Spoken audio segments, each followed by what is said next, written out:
स्वागत आहे मित्रांनो, वर्धा यवतमाळ नांदेड रेल्वे लाईन सिरीजच्या आजच्या आपल्या नवीन अपडेटमध्ये आपल्या चॅनल VR ब्लॉग्सवर. चॅनलवर नवीन असाल तर या अपडेटला शेवटपर्यंत नक्की पहा आणि अपडेट आवडल्यास व्हिडिओला लाईक व चॅनलला सबस्क्राईब नक्की करा. आजच्या या अपडेटमध्ये आपण new Yavatmal railway station cover करणार आहे. तर गुगल मॅपवर आपण या ठिकाणी पाहूया की न्यू यवतमाळ रेल्वे स्टेशन हे कोणत्या ठिकाणी नेमके बनवले जात आहे. यवतमाळ शहराच्या बाहेर असणाऱ्या यवतमाळ दारवा व यवतमाळ आर्णी या दोन रस्त्यांच्या मधल्या भागामध्ये दारवा आर्णी बायपासच्या शेजारीच या ठिकाणी समोर आपण पाहू शकता की न्यू यवतमाळ रेल्वे स्टेशनची जी साईट आहे ती निश्चित करण्यात आली आहे आणि या ठिकाणी भविष्यामध्ये न्यू यवतमाळ रेल्वे स्टेशन हे तयार झालेले आपल्याला दिसणार आहे. हे जे रेल्वे स्टेशन आहे मित्रांनो, हे यवतमाळ शहरापासून 5 किलोमीटर अंतरावर बनविण्यात येत आहे. दारवा ते आर्णी बायपास या बायपासच्या लगतच हे रेल्वे स्टेशन असणार आहे आणि हा जो संपूर्ण परिसर आहे हा यवतमाळ MIDCच्या म्हणजेच लोहारा MIDCच्या जवळचा परिसर हा असणार आहे. समोर आपण पाहू शकता की न्यू यवतमाळ रेल्वे स्टेशनचे क्वार्टर्स देखील आपल्याला या प्रिमायसेसमध्ये दिसू शकतील आणि या रेल्वे स्टेशनच्या प्रिमायसेसची जी जागा आहे ती या नागपूर तुळजापूर नॅशनल हायवेच्या जवळूनच सुरू होत आहे. सुमारे 1 ते 1.5 किलोमीटरचा हा परिसर असणार आहे.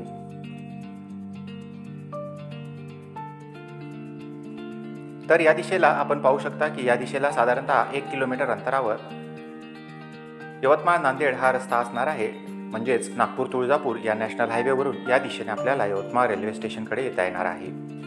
समोर आपल्याला या ठिकाणी न्यू यवतमाळ रेल्वे स्टेशनचे बांधकाम जे आहे ते चालू असल्याचे दिसून येत आहे.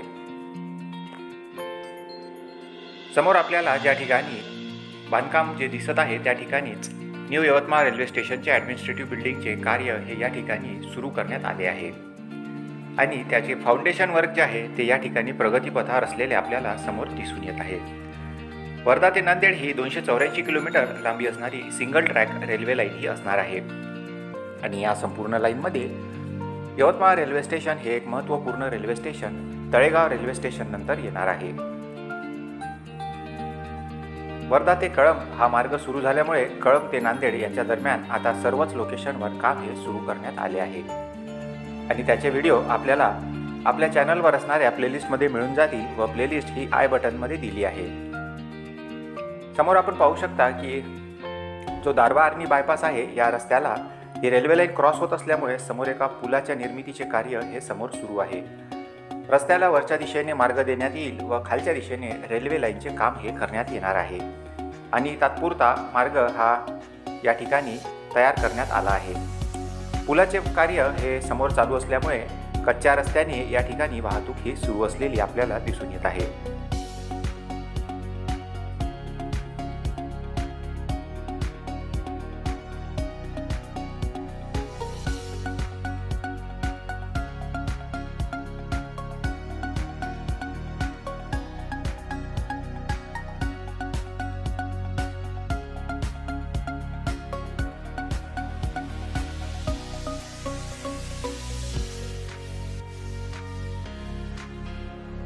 तर कळंब रेल्वे स्टेशनपासून न्यू यवतमाळ रेल्वे स्टेशनची लांबी ही 38 किलोमीटर असणार आहे. तर यवतमाळनंतर मोठे रेल्वे स्टेशन म्हणून दारवा रेल्वे जंक्शन हे नव्यानेच तयार करण्यात येत आहे. समोर आपण पाहू शकता की कच्च्या रस्त्याच्या बाजूलाच या ठिकाणी आपल्याला समोर फार मोठ्या प्रमाणात धुळीचे साम्राज्य झालेले दिसून येईल व त्याच ठिकाणी गर्डर देखील ठेवण्यात आले आहे. यवतमाळ MIDCच्या लगतचा हा परिसर असणार आहे. समोर आपल्याला पाहू शकता की पूर्णतः हा जो 1 ते 2 किलोमीटरचा परिसर आहे हा संपूर्ण न्यू यवतमाळ रेल्वे स्टेशनचा परिसर या ठिकाणी आहे. समोर एका कच्च्या रस्त्याची निर्मिती देखील करण्यात येत आहे. भविष्यामध्ये देखील हा रस्ता पक्का बनवण्यात येऊ शकतो.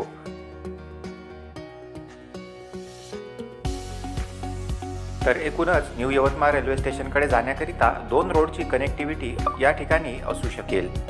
समोर आपण पाहू शकता की या ठिकाणी प्रचंड प्रमाणात धुळीचे साम्राज्य झालेले दिसून येत आहे.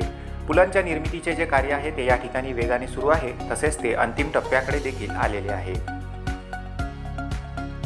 न्यू यवतमाळ रेल्वे स्टेशन हे महत्त्वपूर्ण रेल्वे स्टेशन असणार आहे. या ठिकाणावरून वर्धा जंक्शन हे साधारणतः 78 किलोमीटर लांबीवर असणार आहे. आपण समोर पाहू शकता की कच्च्या रस्त्यांची निर्मिती तसेच न्यू यवतमाळ रेल्वे स्टेशनच्या ॲडमिनिस्ट्रेटिव्ह बिल्डिंगचे काम हे समोर चालू आहे। पुलांच्या निर्मितीचे कार्य हे जवळपास पूर्ण होत आल्यामुळे गर्डर्स देखील या ठिकाणी आणून ठेवण्यात आले आहेत। लवकरच या ठिकाणी देखील काम हे 100% पूर्ण झाल्याचे आपल्याला दिसून येईल। तर या ठिकाणापासून कळंब ते यवतमाळपर्यंतचा जो रेल्वे बोगदा आहे याची लांबी या ठिकाणावरून साधारणतः 15 ते 18 किलोमीटर असू शकेल। तर बोगद्याचे काम देखील 500 मीटरच्या जवळपास पूर्ण करण्यात आल्याची माहिती मिळाली आहे। समोर आपण पाहू शकता की ॲडमिनिस्ट्रेटिव्ह बिल्डिंगचे जे कार्य आहे त्याचे फाउंडेशन वर्क हे जवळपास पूर्ण होत आले आहे व पिलरच्या निर्मितीचे कार्य हे लवकरच या ठिकाणी सुरू झालेले आपल्याला दिसून येईल। या ठिकाणी तयार होत असलेले न्यू यवतमाळ रेल्वे स्टेशन हे साधारणतः 1 वर्षामध्ये तयार झालेले आपल्याला दिसू शकेल। याबद्दल आपले काय मत आहे ते कमेंटमध्ये जरूर कळवावे।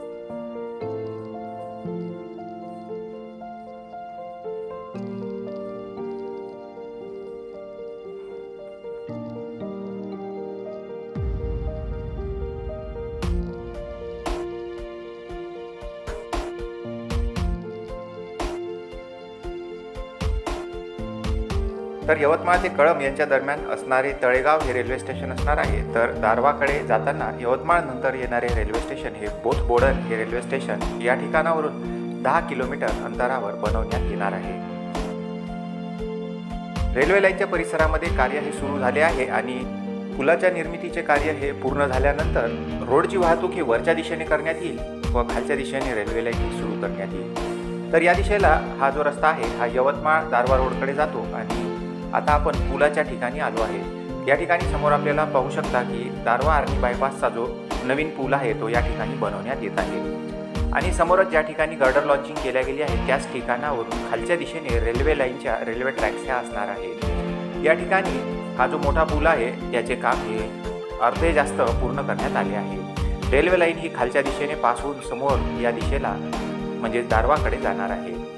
तर या दिशेने रस्ता हा यवतमाळ दारव्हा रोडकडून येत आहे। रेल्वे लाईन ही खालच्या दिशेने या ठिकाणावरून येणार आहे व ज्या ठिकाणी गर्डर इन्स्टॉलेशन केले आहे त्या ठिकाणावरून खालच्या दिशेने पास होऊन न्यू यवतमाळ रेल्वे स्टेशनवर जाणार आहे। या ठिकाणची गर्डर लॉन्चिंग ही पूर्ण झाल्यामुळे हा जो मेजर पार्ट आहे या ठिकाणी लवकरच स्लॅब कास्टिंग करण्यात येईल। हा पूल पूर्ण झाल्यानंतर वरच्या दिशेने रोड तयार करण्यात येईल व त्यानंतर खालच्या दिशेने रेल्वे लाईनचे पूर्ण काम करण्यात येणार आहे। तर अशा प्रकारे मित्रांनो या ठिकाणी या पुलाला क्रॉस केल्यानंतर न्यू यवतमाळ रेल्वे स्टेशनचा जो परिसर आहे तो समाप्त होणार आहे। तर मित्रांनो कसा वाटला आजचा अपडेट हे मला कमेंट करून जरूर कळवा। अपडेट आवडल्यास व्हिडिओला लाईक व चॅनलला सबस्क्राईब नक्की करा। सुपर थँक्स हे बटन दाबून तुम्ही आमची आर्थिक मदत देखील करू शकता। तर आता भेटूया नवीन माहितीसह पुढच्या अपडेटमध्ये।